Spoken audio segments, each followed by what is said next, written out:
नमस्कार, मैं हूं मुस्तफ़ा हुसैन और आप देख रहे हैं वॉइस ऑफ एमपी। इस समय मध्य प्रदेश में तेजी से सियासत ने करवट ली है और मुख्यमंत्री के तौर पे मोहन यादव का नाम डिक्लेयर किया गया है।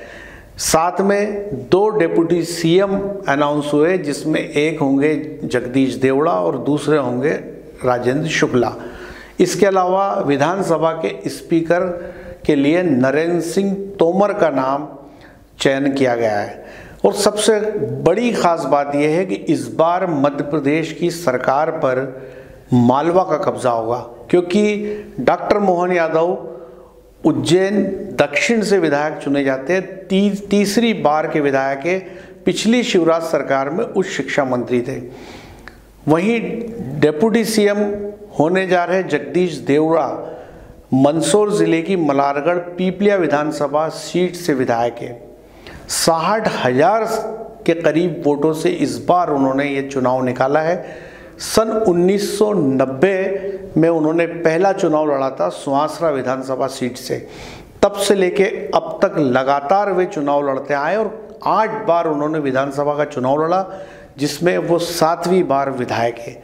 और मलारगढ़ पीपलिया सीट की बात करें तो यहाँ से लगातार वो चुनाव जीतते आ रहे हैं। इससे पहले वो राज्य सरकार में कई महत्वपूर्ण पदों पर रह चुके हैं। पिछली सरकार में वित्त मंत्री थे, उसके पहले परिवहन मंत्री, होम मिनिस्टर। कई महत्वपूर्ण जिम्मेदारियां जगदीश देवड़ा को मिलती रही है। एक और ख़ास बात है कि वॉइस ऑफ एमपी लगातार ये कहता आ रहा था कि मध्य प्रदेश में सत्यनारायण जटिया और थावरचंद गहलोत के बाद सबसे बड़ा दलित नेता का चेहरा यदि कोई है तो वो जगदीश देवड़ा का है। क्योंकि सत्यनारायण जटिया और थावरचंद गहलोत दोनों ही नेता केंद्र की राजनीति में चले गए, तो मध्य प्रदेश में इस समय जो सबसे बड़ा दलित चेहरा है वो जगदीश देवड़ा का है। और यह संभावना बताई जा रही थी कि वो ही मध्य प्रदेश के डिप्टी सीएम बनेंगे। तो आखिरकार आज जब दिल्ली से पर्यवेक्षक भोपाल आए तो वॉइस ऑफ एमपी की उस खबर पर मोहर लग गई कि जगदीश देवड़ा डिप्टी सीएम होंगे। तो इस प्रकार मध्य प्रदेश में कौन मुखिया होगा, कौन उप मुख्यमंत्री होगा, इस पर जो सस्पेंस चला आ रहा था 3 दिसंबर के बाद से, वो आज ख़त्म हो गया। और आज मध्य प्रदेश के नए मुखिया डॉक्टर मोहन यादव की नाम की घोषणा हो गई। इस समय वॉइस ऑफ एमपी के न्यूज़ रूम में बेहद ही ख़ास मेहमान मौजूद हैं और वे है मध्य प्रदेश के होने वाले उप मुख्यमंत्री जगदीश देवड़ा के बाल सखा। उनका और जगदीश देवड़ा का साथ करीब 45 साल से चला आ रहा है, जब वो संघ की शाखाओं में साथ जाया करते थे। वो ख़ास मेहमान है कैलाश नामदेव। बीजेपी की राजनीति में जाना पहचाना नाम है। कैलाश नामदेव बीजेपी के कई महत्वपूर्ण पदों पे भी रहे, पार्षद भी रहे। कैलाश जी, आपका बहुत बहुत स्वागत है। और सबसे पहले तो वॉइस ऑफ एमपी की तरफ से आपको बहुत बहुत बधाई कि आपके बाल सखा मध्य प्रदेश की सरकार में उप मुख्यमंत्री होंगे। क्या कहेंगे आप?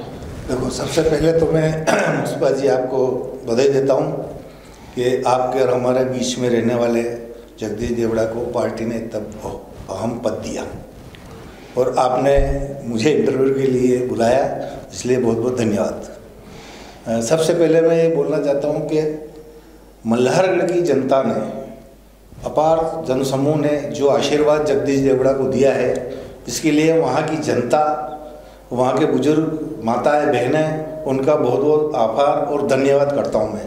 ताकि एक सरल आदमी जो चौथा चुनाव वहाँ से जीते हैं, और इस बार तो उन्होंने जीत इतनी बड़ी कर दी कि 60,000 तक पहुँचा दी है। जगदीश जी ने भी पहला चुनाव जो लड़ा वहाँ से सुमासरा के बाद में मल्हारगढ़ से, तो करीबन 2-2,500 वोट से विजय प्राप्त करी थी। सबसे खास बात यह है कैलाश जी की जो मल्हारगढ़ पीपलिया विधानसभा सीट है, वो एक तरह से जब ये विधानसभा का विघटन करके नई सीट जो पोलिंगों का हेरफेर किया गया, तो जो कांग्रेसी प्रभावित जो पोलिंग थे वो मल्हारगढ़ पीपलिया में आ गए। और देवड़ा जी जब वहाँ चुनाव लड़ने आए तो उनके लिए एक बड़ी चुनौती थी कि वहाँ पर बीजेपी के लिए वो सीट कैसे निकालें। और निश्चित बात है जो आप कहना चाह रहे हैं कि देवड़ा जी ने कमाल किया और वो कांग्रेस प्रभावित जो सीट थी उसको कन्वर्ट करके बीजेपी के खाते में जोड़ दिया। तो यही मैं बता रहा हूँ कि सबसे पहले जो चुनाव जीतते हैं 2-2.5 वोटों से जीते और ये करीब पहले नीमच विधानसभा में आता था ये पूरा बेल्ट, मल्हारगढ़ है, नारायणगढ़ है, पिपलिया मंडी है, बूढ़ा है। देखिए सबसे इम्पॉर्टेंट बात है कैलाश जी की, जो तमाम हमारे दर्शक हैं, चूँकि आप उनके बाल सखा हैं तो वो कई ऐसे संस्मरण आपसे जानना चाहते हैं जो आपके और उनके बीच में रहे। देखिए सबसे पहले तो मैं आपसे ये पूछना चाहूँगा कि आपका और उनका साथ कब शुरू हुआ, तब आपकी और उनकी उम्र कितनी थी और देवड़ा जी उस समय क्या किया करते थे?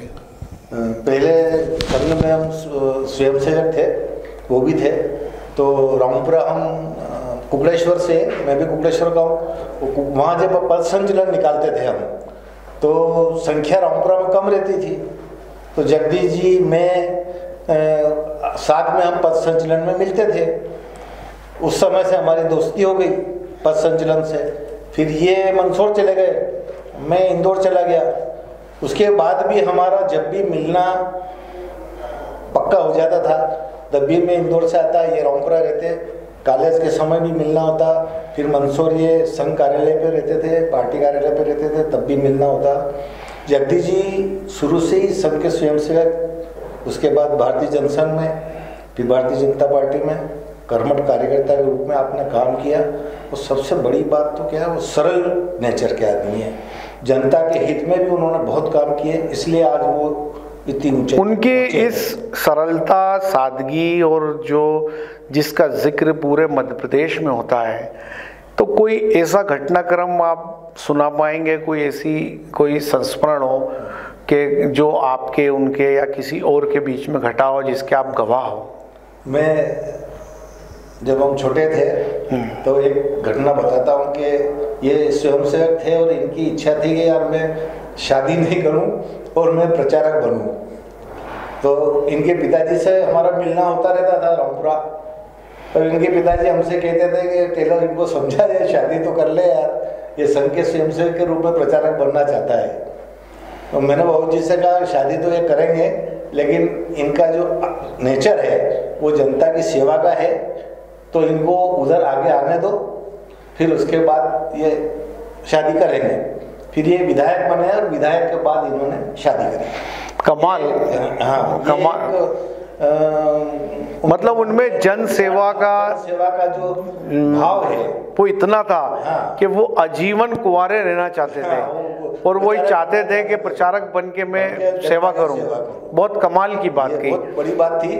और उनके फादर मेरे को बोलते थे, मैं और करण भरवार दोनों को भी जाते थे, तो बोले इनको समझा सेवा तो चलती रहेगी लेकिन शादी जरूरी है।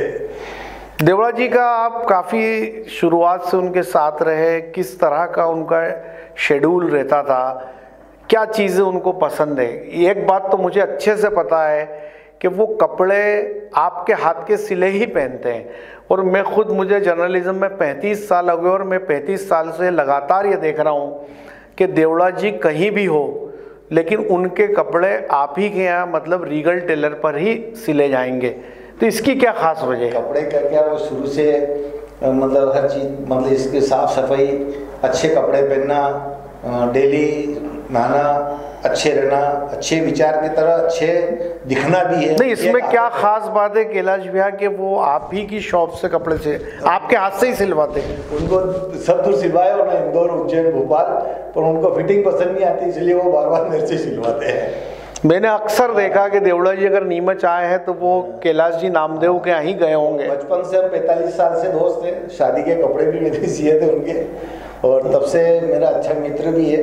और करीब कपड़े की सिलाई मेरी पसंद आती है, उनको भोपाल, इंदौर, उज्जैन सब सिलवाए हमने, और उनको जमता। आप और वो खासे दोस्त रहे कैलाश जी, तो कोई ऐसी कोई खास बात आपको याद आती हो, कोई उनकी, कभी उन्होंने आपके सामने इस बात का जिक्र किया था कि मध्य प्रदेश में बड़े पद पे पहुंचना चाहते हैं, बड़े ओहदे पे जाना चाहते हैं, या वो मिनिस्टर या डिप्टी सीएम बनना चाहते हैं, या कुछ इस तरह का उनका कभी ख्याल रहा? कभी भी ऐसा भाव नहीं रहा उनमें। बस ये भाव रहा है कि भाई पार्टी के काम में निरंतर अपन काम करते रहें। वो जनसंघ की जमाना से करते आ रहे हैं, बाल स्वयंसेवक के रूप में ही थे और बाल स्वयंसेवक के हिसाब से ही वो भारतीय जनसंघ से जुड़े हुए थे और जनता पार्टी है और काम करते आ रहे हैं। पार्टी ने पहली बार सुमासरा विधानसभा से उनको चुनाव लड़ाया जब ये युवा मोर्चे के जनसंघ युवा मोर्चे के अध्यक्ष थे मंदसौर जिले के। तब वहाँ चंपालाल जी आर्य विधायक हुआ करते थे, तो उनको टिकट न देते हुए युवा मोर्चे के हिसाब से इनको पहली बार टिकट दिया। और जब इनको पहला टिकट दिया तो ये जनता के बीच में कार्यकर्ता के बीच में जाना आना रहता है, तो अच्छे वोटों से वहाँ जीत हासिल करी। और फिर वो जीत का सिलसिला इनका सुमासरा में 3 बार चुनाव लड़े, 2 बार जीते। मैंने कैलाश भैया उनका चुनाव भी देखा है, जब सुहासरा का तो वो राजदूत मोटरसाइकिल पे काफ़ी घूमा करते थे। राजदूत भी दोस्तों ने गिफ्ट दी हुई थी, परिस्थितियाँ ऐसी थी कि मोटरसाइकिल भी नहीं खरीद सकते थे, तो दोस्तों की तरफ से गिफ्ट थी वो। जब वो विधायक बन गए तो लोगों को थोड़ा अजीब लग रहा था। विधायक बन गए उसके बाद भी उनका स्वभाव ऐसा था कि वो मतलब किसी गलत काम में उलझना नहीं चाहते थे। जो साफ़ सुथरा काम है उसी में मैं काम करूं।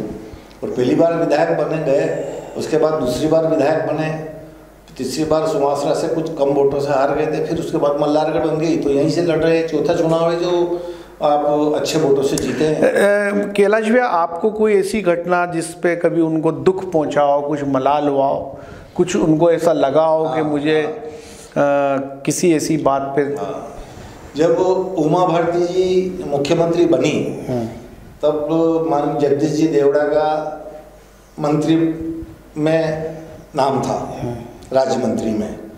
तो कहीं न कहीं पार्टी का ऐसा घटनाक्रम रहा कि जगदीश देवड़ा बन रहे थे, तो अब पार्टी में गुटबाजी तो रहती थी, तो जगदीश देवड़ा के नाम के पीछे जगदीश मुएल कर दिया, देवड़ा हटा के मुएल कर दिया। अब वो जो भी पार्टी में गुटबाजी रही है, तो उस समय उनको बड़ा दुख हुआ। तब जब सफर चल रही थी भोपाल में, तो मैं और माननीय तपल जी जो हमारे संभागीय संगठन मंत्री थे, हम काफ़ी समय तक उनको तसल्ली देते रहे कि भाई जो हुआ, भावुक हो गए थे वो बहुत भावुक हो गए थे। उसके बाद उनको मंत्री नहीं बनाया। कुछ समय बाद फिर जब फेरबदल हुआ तो जगदीश मुगल जी को हटा के और जगदीश देवड़ा को वापिस बनाया था। तो और पार्टी ने अपना बहुत बड़ी बात होती है। और एक ऐसा घटना, और उस समय थोड़े से नर्वस हो गए थे। तो तपन जी ने हम जब कोई लगातार राजनीति में काम करता है और जब कोई एक उनका कम और समर्थकों और अजीज़ों का प्रेशर होता है कि आप मंत्री बने, और ऐसे में जब प्रचारित हो जाता है और फिर अचानक खबर आती है कि आप नहीं हो, तो तनाव होना लाजिम है। एक और बात कैलाश भैया के देवड़ा जी के साथ आपने इतने 45 साल का एक वक्त गुजारा, एक लंबा एक समय होता है। क्या चीज़ उनको पसंद होती है? यदि हम खान पान की, घूमने फिरने की, इस तरह की कोई बात करें तो किस तरह का शौक उनका रहता है? नहीं, उनको सबसे अच्छा है कि साफ सुथरे कपड़े पहनना, अच्छे कपड़े पहनना, अच्छा रहना, और जब समय मिल जाए पार्टी से तो बाहर तीर्थ यात्रा को घूमना, ये उनका शौक। क्या कितने धार्मिक है देवड़ा जी? क्या देखा आपने? धार्मिक तो है ही है, वो जैसा समय मिल जाए उस हिसाब से पूजा पाठ कर लेते हैं। बाकी प्रतिदिन तो जो भगवान की पूजा होती है वो करते ही है। महाकालेश्वर के भगत है वो। अच्छा, महाकाल के भक्त हैं। और आप देखिए कि उज्जैन के प्रभारी मंत्री भी रहे जगदीश देवड़ा जी, और आखिर इस बार सीएम भी महाकाल से है, और डेप्यूटी सीएम भी जो जगदीश देवड़ा है वो भी महाकाल के भक्त भी है और उज्जैन के प्रभारी भी रहे हैं। और सबसे इम्पॉर्टेंट बात है कि संघ से आते हैं, चाहे वो सीएम हो मोहन यादव साहब हो या जगदीश देवड़ा हो, और दोनों ही शुरुआत से बाल सेवक के रूप में। अभी मैं एक मोहन यादव साहब के बारे में एक पढ़ रहा था, तो एक बार की बात है जब उनसे किसी जब उनकी एक बिटिया थी, काफ़ी छोटी थी, तो पार्टी के बड़े व्यक्ति ने उनसे एक दिन बातचीत में पूछा कि मोहन, क्या तुम्हारी बेटी अब चलने लगी कि नहीं? तो उन्होंने कहा कि भाई साहब, मैं दरअसल सुबह जब घर से निकलता हूँ तब वो सो रही होती है, और रात को जब मैं घर जाता हूँ तब भी सो चुकी होती है, तो मैं कल याद से देख के बताऊँगा कि वो चलने लगी है कि नहीं।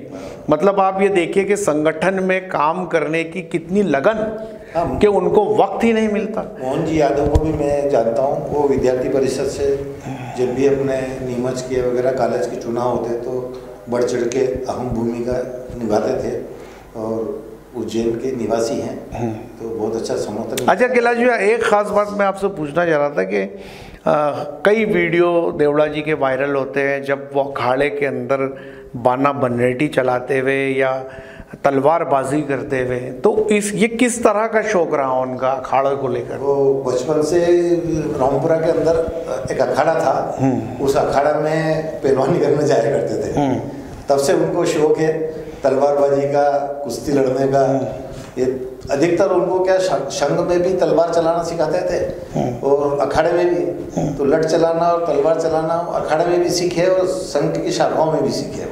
बहुत बढ़िया। कैलाश जी, एक बात मैं आपसे जानना चाहूँगा कि देवड़ा साहब के साथ आप शुरुआत से थे, तो वो क्या बनना चाहते थे? क्या उनके मन में कुछ कभी शुरुआत में कि कोई शासकीय नौकरी में जाना या कुछ व्यापार करना, या शुरुआत से उनके मन में ये था कि हमें राजनीति में जाना है?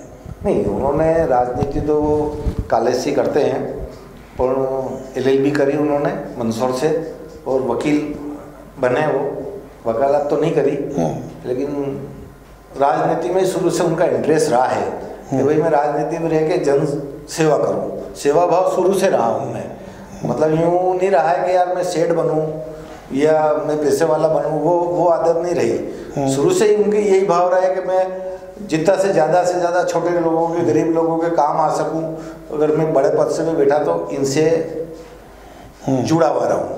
और ये आज भी उनका चला आ रहा कि कोई भी आदमी जाता है, तो वो भले मुख्यमंत्री थे तब भी कोई घर पे जाता है तो उसकी पूरी सहयोग और सेवा करते थे। यही उनको आज ऊपर पहुंचा रहा है। बिल्कुल बिल्कुल बिल्कुल, भावना है, लोगों का आशीर्वाद है, यही उनको। और आज भी वो इतनी सरल है, कोई बीमार जाता तो उसकी पूरी मदद करते। नहीं, मैंने खुद ने भी उनको काफ़ी करीब से देखा, और मैंने यहाँ तक भी देखा कि चूँकि उनके पास नीमच ज़िले के लोग, मंदसौर ज़िले के लोग, उज्जैन ज़िले के लोग, और जहाँ जहाँ वो प्रभारी मंत्री रहे, उनका एक अटैचमेंट ऐसा पैदा हो जाता है कि वो तमाम लोग, आगर मालवा के लोग, वो तमाम लोग देवड़ा जी के पास ही मदद के लिए आते हैं, अपने काम के लिए आते हैं। और मैंने ये भी देखा कि 14-16 घंटे काम करने के बाद जब वो वापसी करते थे, अपने घर आते थे, और वहाँ 200-400 लोग मिलने वाले खड़े होते थे, तो वो उनसे भी मिलते थे, और एंड में बिना खाना खाए कई बार भूखे सो जाते।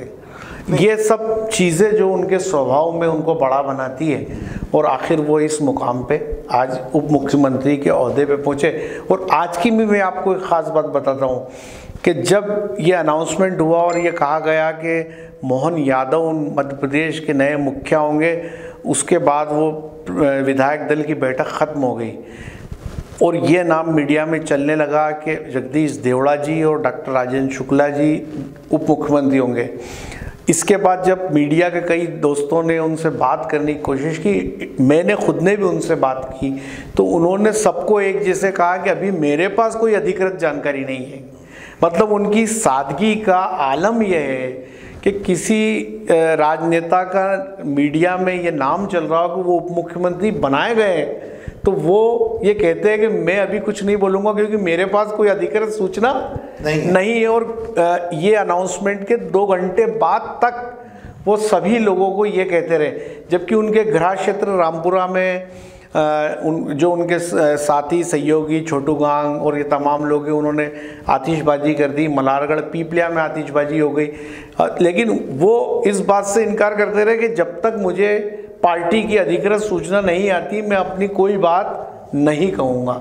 और जब पूरी बात जब क्लियर हुई, जब वो सूचना गई, तब उन्होंने लोगों की बधाई स्वीकार करी। तो कैलाश जी, आपको भी बहुत बहुत बधाई कि आपके बाल सखा, आपके 45 साल से जिनका आपका सहयोग रहा और जिस सादगी में वो जीते हैं, आप भी उसी सादगी में जीते, ये मैंने देखा है। आपको भी मैंने काफ़ी करीब से देखा और मुझे ये भी पता है कि स्वर्गीय डॉक्टर लक्ष्मीनारायण जी पांडे बाबूजी जब बीजेपी प्रदेश अध्यक्ष रहे, सांसद रहे, वो भी आपके हाथ से सिले कपड़े ही पहना करते थे। तो ऐसे तमाम राजनेता जो आपकी शॉप रीगल टेलर पे आते रहे, आपसे कपड़े सिलवाते रहे, लेकिन मैंने आपको कभी गुमान या घमंड में नहीं देखा, इस गुरूर में नहीं देखा कि इतने बड़े राजनेताओं के कपड़े आप सिलते हो। तो ये सादगी उनकी और आपकी हमेशा कायम रहे। और एक बार आपको फिर दिल से बधाई देता हूँ मैं आपको। तो ये थे हमारे ख़ास मेहमान कैलाश जी नामदेव साहब, जो नीमच में हैं, रहते हैं, बीजेपी से जुड़े हैं, कई महत्वपूर्ण पदों पर रहे। और सबसे इम्पॉर्टेंट बात यह है कि मध्य प्रदेश के होने वाले उप मुख्यमंत्री जगदीश देवड़ा जी के बाल सखा हैं। जब बाल स्वयंसेवक थे उसी ज़माने से आप और वो साथ रहे। कैलाश जी नामदेव मूलतः कुकड़ेश्वर के रहने वाले हैं और देवड़ा जी रामपुरा के रहने वाले, दोनों करीब के दो नगरों में रहते थे और दोनों खासे दोस्त थे और वो रिश्ता आज भी उनके बीच में कायम है। तो ये था अब तक का अपडेट। ऐसे ही तमाम अपडेट के लिए बने रहे हमारे साथ। जय हिंद, जय भारत।